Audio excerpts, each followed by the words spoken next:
Now that the kids are out of school, are you thinking about making a move? How are the interest rates affecting the market here in our area? Stay tuned because you don't want to miss the answer to these questions in May's market stats update. And if you stay to the end, I got a bonus where we'll talk about foreclosures and are we seeing an uptick in those and are we in for a recession? So you don't want to miss it. May market stats.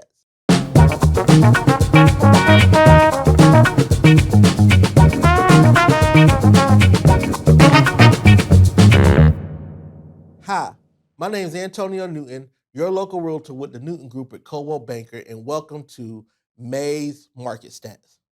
Now, this is for all of our MLS, and these are only single-family residential homes that we have the statistics for. So now that the kids are out of school, we're into June. If they're not out of school, everybody's graduating and finishing up. They're going to be out of school in the next day or week or so. So a lot of people are thinking about making a move. You know, spring and summertime are the busy seasons for real estate. So are you thinking about making a move? Are you thinking about renting your house out? Well, you may want to stay tuned. You definitely want to stay tuned to see what the market is doing, how the interest rates are affecting the market.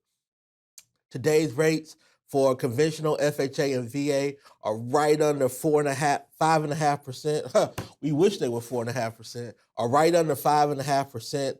You know, FHA is actually lower than conventional right now. VA is actually lower than conventional as well. So, how are these higher rates affecting the market? People have been saying that there's a recession coming, that there's a turn coming. Now, if you're watching the national news, that may be true in some areas, but is that true for here? In the greater Columbia area in the Midlands. Well, let's dive right in. But before we do, don't forget you can catch all of our content on our YouTube channel at the Newton Group. There you'll find all of our market updates. You'll find our Time to Talk Tuesdays episode where we bring you tips and information on whether you're a buyer or seller or how to navigate in the marketplace. We also have our interview series, After Coffee, Home of the Day, and so much more. So make sure you check that out. And then you can connect on social media with us. Key, the agent, is on TikTok. We are on Instagram. We are on LinkedIn, as well as, of course, Facebook. So, with that being said, without further ado, let's dive in. So, for the month of May, we had 1,179 closed transactions, which is actually down 7% from what we did last year. But the good thing is we're still having an inventory shortage, so therefore we see the home prices still increasing. Obviously, new construction is also driving this market as well. We're up 18%. So last year, the average sale price was $273,161.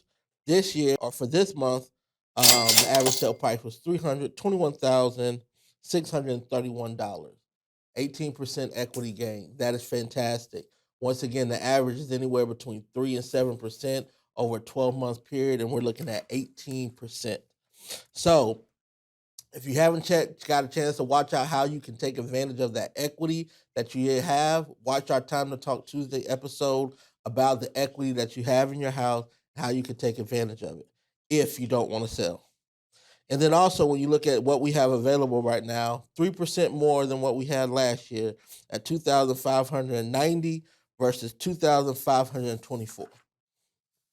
But yeah, once again, if you've been following, you know, two of the main stats that's telling the market, or that the market is telling us how buyers are responding, are days on the market and sell price to list price.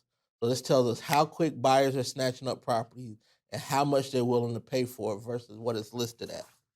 So whenever we look at May of 2022, the average days on the market is 20. Now keep in mind, we're in 2022. It was a crazy market. It's been a crazy market for a while. Last year, in May of 2021, the average days on the market was 23. So we see we are still in this hyper aggressive seller's market right now. We have an average of 2 months of inventory. A balanced market is 6 months worth of inventory. And we have, on average, all this year, 2 months worth of inventory. When you look at what we did in April, the average days on the market was 22 days. And now for May, it's down to 20. So things are still selling super fast. But we do notice a dip in the price in terms of list price to sell price. So obviously the price is still going up, but the list price to sale price ratio is going down. So does this mean that buyers are paying less? Well, not necessarily, but it means that properties can also be priced more aggressively, so buyers aren't paying as much over sales price.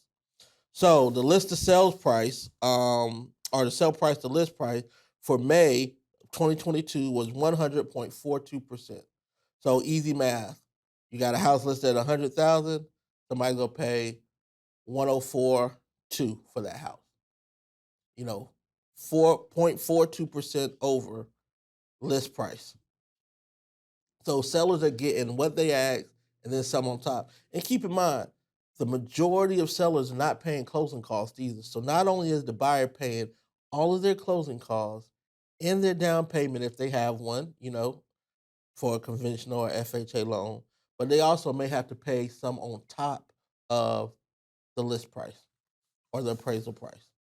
Now, when you compare that to what it was last month it was 101.28. This month it's 100.42. So almost a whole 1% dip. When you look at what it was last year, it was 100.28%.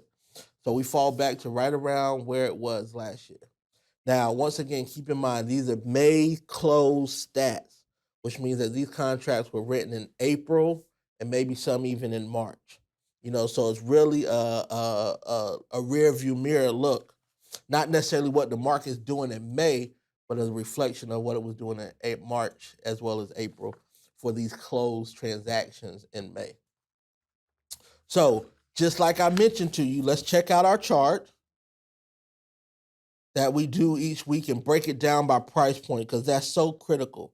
Because obviously, each price point is going to have a different reflection of the market. So when we look at all of the Columbia MLS and we look at our price point, the biggest one right now is the 200 to 300,000 price point. When you look at what those numbers are and how that is affecting, and how that is affecting the inventory shortage, when you look at what's pending at 846 versus what has closed out 439 with only 254 active. But if you've been watching, this is a little more balanced than what we've seen, just slightly.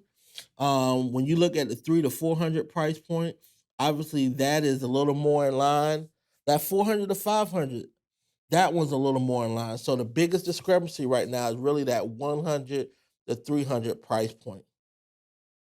So if you have a home in there, that now may be a good time to look at the equity or look at trying to maybe make a move and get a bigger house to try to keep your payments around the same with the equity and what you could put down out of that sale.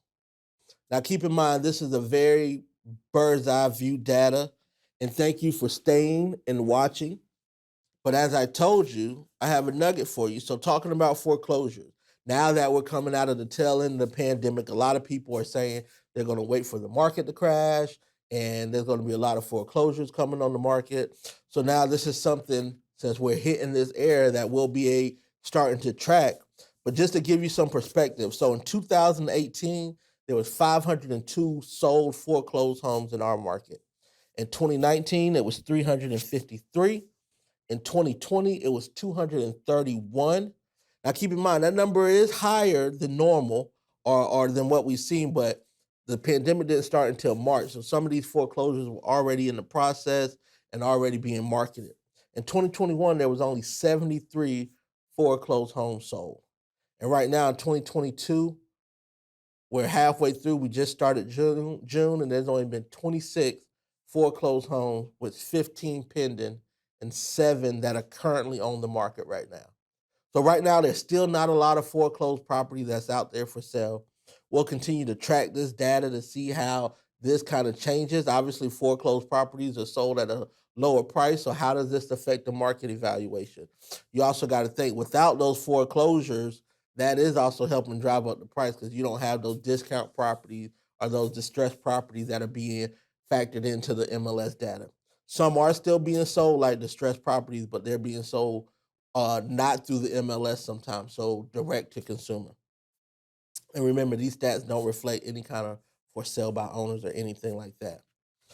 But I hope this information was very helpful to you for you to be thinking about how you can make a move, how you can utilize your best asset. And of course, once again, this is a bird's eye view. When we break it down by zip code, when we break it down by neighborhood, this can change the data drastically. So I can't tell you specifically how you, as a homeowner or as a renter, can use this data. But what I can encourage you to do is to comment on this video, reach out to us so that way we can make time, carve time out of our schedule, and be able to talk to you and see what specific needs you have for you and your family, and then how we can assist here at the Newton Group. So thank you so much for watching. Please leave a comment, share this with a friend, a neighbor. It's important that you know your value and that you keep your value up. And if you didn't get to watch that video, then check it out on why it's important that you know your number, even if you don't want to sell your house. Why it's important that you know that. So thank you for watching, and until next time, stay safe.